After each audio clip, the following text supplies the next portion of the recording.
morning, Pastor Steve here. Hebrews 13:16 says, "But do not forget to do good and to share, for with such sacrifices God is well pleased."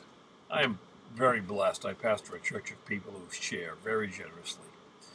They don't have a lot, and we're small in number, but these people give abundantly to help those in need. You know, the Bible's filled with references of how God wants his children to share. 1 Timothy 6:18 says they are to do good, to be rich in good works, to be generous and ready to share. Isaiah 58:5-7, "Is it such a fast I have chosen, a day for man to afflict his soul? Is it to bow down his head as a bulrush and to spread sackcloth and ashes unto him? Will you call this a fast, an acceptable day to the Lord?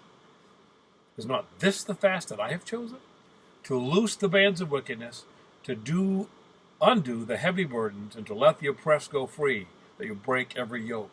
Is it not to deal thy bread to the hungry, and that thou bring the poor that are cast out of their house?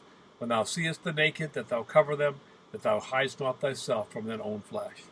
This is a pretty clear statement of how God wants us to worship, of how God wants us to care for those in need. Proverbs 19:17, "Whoever is generous to the poor lends to the Lord, and he'll repay him for his deed." There are many, many more, as I'm sure you know. When my pastor opened his church to the homeless, he lost 80% of his congregation. Why? Because of those people. They didn't want to be around those people. My friends, those people are Jesus. Galatians 6:10 says, "Therefore, as we have opportunity, let us do good to all people, especially to those who belong to the household of faith."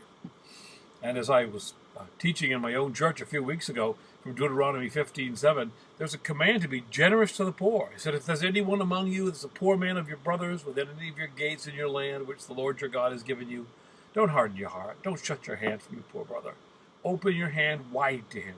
Willingly lend him sufficient for his need, whatever he needs." It was Billy Graham who said, "God has given us two hands, one to receive with and one to give with. We are not cisterns made for hoarding. We are channels made for sharing."